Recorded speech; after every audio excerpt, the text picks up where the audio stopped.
Editing a film is no easy task, as anyone who's ever attempted to do it will tell you. The details and the intricacies of editing, when done well, go unnoticed, and when done poorly, can totally take a viewer out of a scene. Few directors have overseen an editing product as well done as Spike Lee's 1989 cult classic, Do the Right Thing. The techniques used in editing are complex and have to be done correctly in order to not get noticed, which is a sad truth that seemingly gets amplified by this film.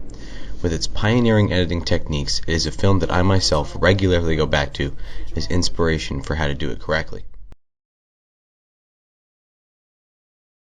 On your dial, but first in your hearts, and that's the truth. Root. Here I am I here? You know it, you know. This is Mr. Senior Love Daddy doing the nasty to your ears to the nasty. Eyes only play the platters that matter, the matters they platter, and that's the truth. Root. From the heart of Bed-Stuy, you're listening to We Love Radio. Doing the yin and the yang, the hip and the hop, the stupid fresh thing, the flippity flop. Oh,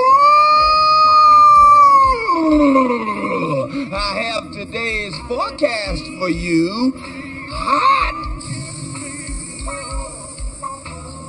The color for today is black. That's right, black, so you can absorb some of these rays and save that heat for winter. So you want to get on out there, wear that black, and be involved. Also, today's temperature is going to rise up over 100 degrees, so that's a Jerry Curl alert. That's right, Jerry Curl alert. If you have a Jerry Curl, stay in the house, or you'll end up with a permanent plastic helmet on your head forever.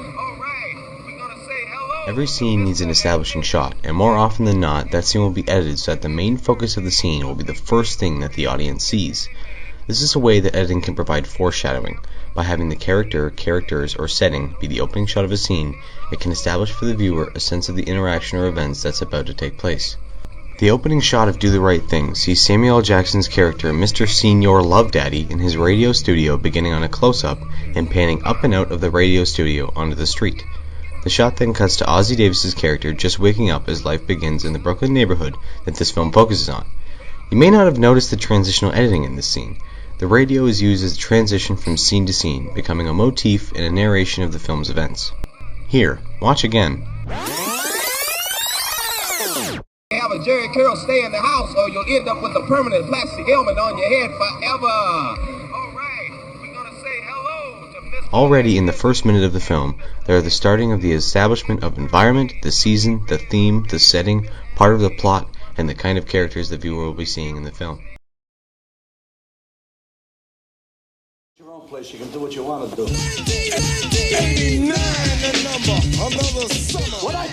The technique of using the radio as narration and as a way to transition from scene to scene is a technique in editing continuity that this film pioneered.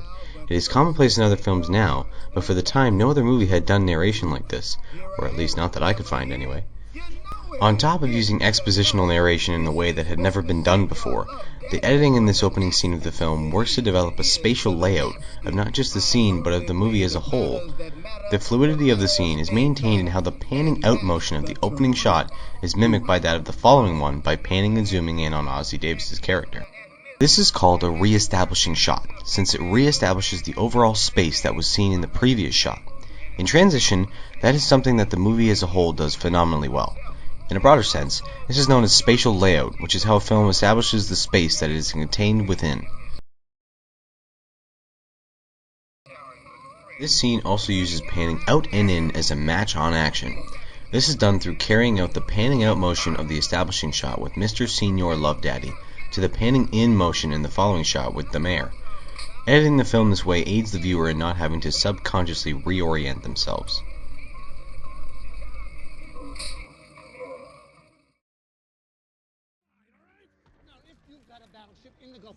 An example of the opposite of match-on action would be Michael Bay's second Transformers film, Transformers: Revenge of the Fallen. The editing in this film is void of establishing shots, which is often referred to as cheating with cuts, or just cheat cuts. Whereas the action in the story is progressing too quickly for the movie to establish setting or orient the viewer properly. This makes for confusing sequences that can leave the viewer with more questions than answers.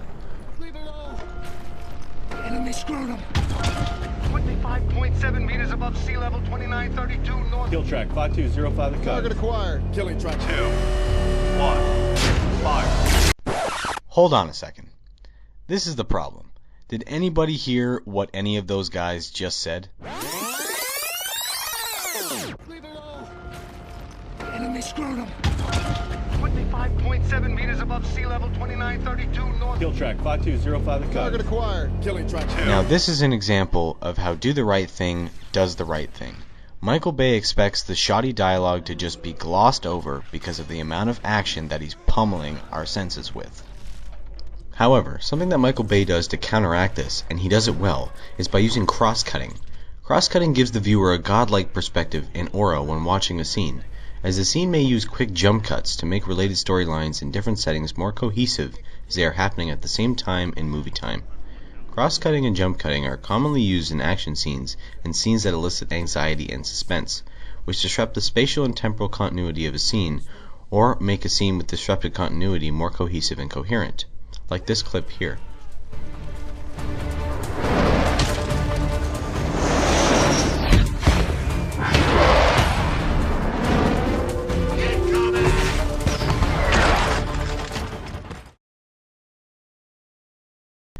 Editing is a difficult thing to do well, and you may not have even noticed some continuity errors or otherwise in my editing of this video essay.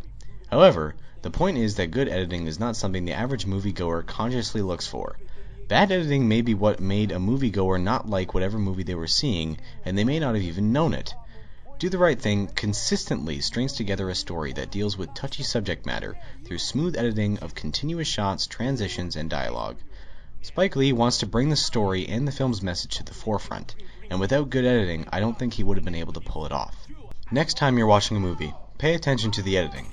Hopefully after this video you have a better sense of the thought behind the editing and how important it is for you as a viewer and for the story. Thanks for watching. And that's the double truth.